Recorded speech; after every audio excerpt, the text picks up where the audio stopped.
Olá, seja bem-vindo à nossa aula sobre ética e responsabilidade social. Vamos lá?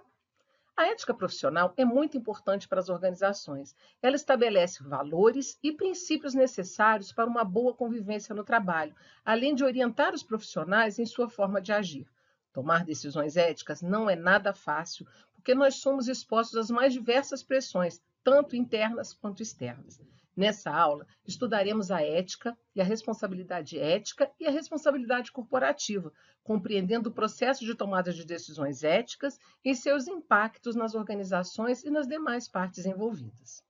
Uma empresa ética é aquela que pratica um conjunto de princípios e valores que norteiam a conduta da organização e os seus integrantes, garantindo que as ações sejam precedidas de uma devida reflexão acerca do que é correto no contexto da moral e das regras que conduzem às boas relações entre empresas e indivíduos.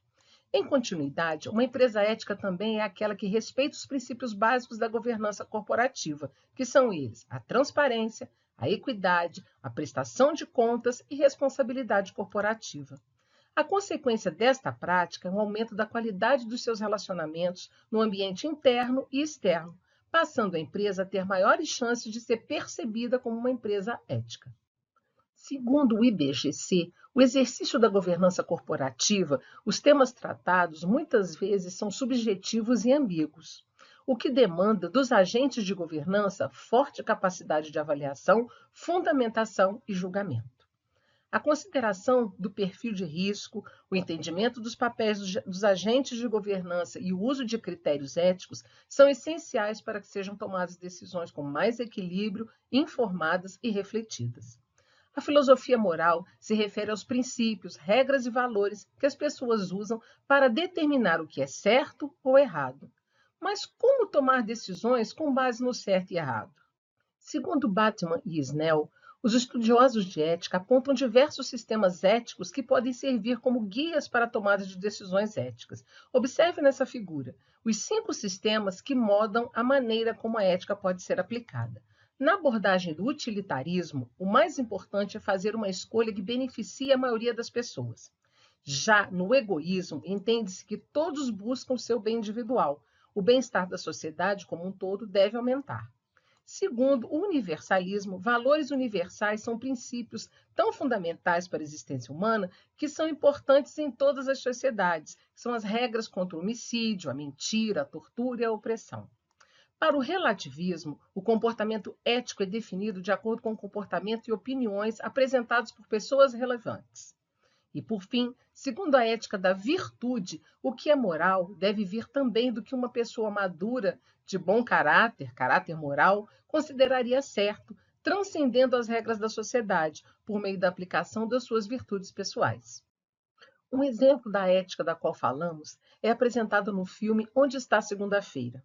O filme inicia-se no ano de 2043, mostrando dados assustadores com relação ao crescimento mundial da população e a medida governamental chamada Lei da Alocação Infantil, em que o primeiro filho de cada família vive normalmente, mas os demais são encaminhados para a hibernação. Isso é certo? É errado? No contexto do filme, esta é uma decisão de governo necessária para a continuidade da espécie humana. Mas como se sentem as crianças que terão sua vida interrompida? Em uma organização, a deliberação ética, como vemos na figura 2, é aquela que considera em todo o processo de tomada de decisão tanto a identidade da organização como os impactos das decisões sobre o conjunto de suas partes interessadas, a sociedade em geral, o meio ambiente, visando ao bem comum. Por isso, é fundamental que as instituições possuam estratégias de comunicação e programas de treinamento com a finalidade de disseminar políticas, procedimentos, normas, práticas e indicadores formais, especialmente para engajar a alta administração, influenciando uma tomada de decisão ética. Tomar decisões éticas não é uma tarefa fácil, pois nós somos expostos às mais diversas pressões, tanto internas como as da nossa consciência, quanto externas, como o que seria mais adequado para os negócios. Bettman e Snell sugerem um processo de tomada de decisões éticas ilustrados na figura 3, que vem a ser o quê? Compreender todos os padrões morais, que seriam os benefícios para alguns, prejuízos para outros, direitos exercidos, direitos negados, definir todo o problema moral, depois determinar os resultados econômicos, considerar as exigências legais, avaliar os deveres éticos para depois propor uma solução moral convincente. Ainda aproveitando a polêmica do filho único, vamos analisar esse processo utilizando um exemplo real da China, em que o problema moral está relacionado à superpopulação do país. A política do filho único, que entrou em vigor entre o fim de 79 e 1980 na China, evitou que a população chegasse a 1,7 bilhão de habitantes, contra os atuais 1,3 bilhão. Será que todos os padrões morais foram previstos? A preferência tradicional por filhos homens levou a um alto índice de abandono de meninas em orfanatos, a abortos seletivos de acordo com o sexo do feto e até casos de infanticídio feminino. Um resultado econômico foi o envelhecimento da população chinesa, o que desacelera a economia na medida em que o número de pessoas em idade ativa diminui e a proporção entre contribuintes e pensionistas continua a cair. Em 2015, a lei mudou e agora todos os casais do país podem ter 2 filhos, o que é considerado melhor do que a política anterior. Este processo pode ser utilizado para os mais diversos assuntos, como eutanásia, pena de morte, licença maternidade ampliada, carga horária de trabalho, metas competitivas para empregados, mas as soluções certamente passarão pela cultura das pessoas, cultura dos governos e as empresas que tomam a decisão. Por outro lado, é cada vez mais comum a observação de algumas ações de melhoria recorrentes em empresas que utilizam a ética na tomada de decisão, como, por exemplo, a responsabilidade social corporativa passa a incorporar o planejamento estratégico. Os indicadores sociais e ambientais são solicitados conjuntamente aos informes contábeis. Temas como passivos e ativos ambientais são discutidos. O mercado de capitais começa a exigir mais informações, o sistema contábil necessita de ajustes para atender essas demandas, novos modelos de auditoria e controles internos são requisitados, novos modelos de análise incorporando informações sociais e ambientais são necessários. Estes instrumentos possibilitam novos questionamentos e decisões mais sustentáveis por parte da alta gestão, um grande número de fatores que podem interferir no processo de tomada de decisão. O que é considerado ético para um pode não ser para outro. Para que possam ser mantidos os padrões adequados dentro de uma organização, são elaborados os códigos de ética, que atuam como guia de conduta no processo de tomada de decisão. O IBGC define responsabilidade social corporativa como uma visão mais ampla da estratégia empresarial, contemplando todos os relacionamentos com a comunidade em que a sociedade atua. Assim, a tomada de decisão ética da empresa deve incluir a criação de riquezas e de oportunidades de emprego, qualificação e diversidade da força de trabalho, estímulo ao desenvolvimento científico por intermédio de tecnologia e melhoria da qualidade de vida por meio das ações educativas, culturais, assistenciais e de defesa ao meio ambiente. Inclui-se também a contratação preferencial de recursos, tanto trabalho quanto insumos, oferecidos pela própria comunidade. Muitas empresas criam fundações ou institutos objetivando focar a sua atuação social em determinados setores e gerir um patrimônio destacado pelo seu instituidor para este fim. Em geral, as fundações são administradas por um conselho de administração deliberativo ou curador, que vai decidir em linhas gerais quanto à formação e atuação da entidade, uma diretoria executiva ou superintendência, que é o órgão executor, e um conselho fiscal, que realiza o acompanhamento das contas e atividades. Veja no quadro 1 algumas fundações ou institutos e os seus objetivos. A Renner tem como missão promover a inserção da mulher no mercado de trabalho, apoiando ações sociais empreendedoras desenvolvidas por organizações da sociedade civil que contribuam de forma eficaz para a qualificação e inclusão da mulher e o desenvolvimento das comunidades onde a empresa atua.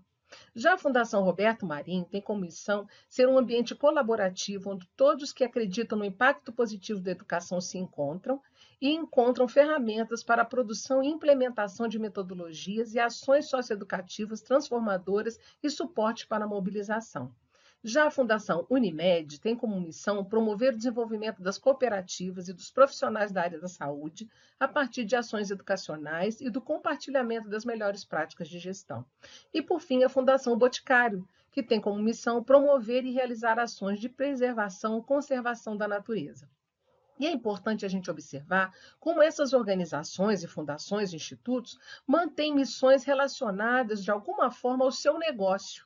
A Renner, a maior varejista de moda do país em faturamento, seu principal cliente é a mulher, né? Então ela possui um instituto que contribui para o empreendedorismo feminino. A Fundação Roberto Marinho aproveita a sua expertise do Grupo Globo em comunicação para contribuir neste quesito com a sociedade brasileira. A Unimed, por ser um tipo societário de cooperativa e do ramo de saúde, difunde esses dois assuntos por meio da educação de pessoas.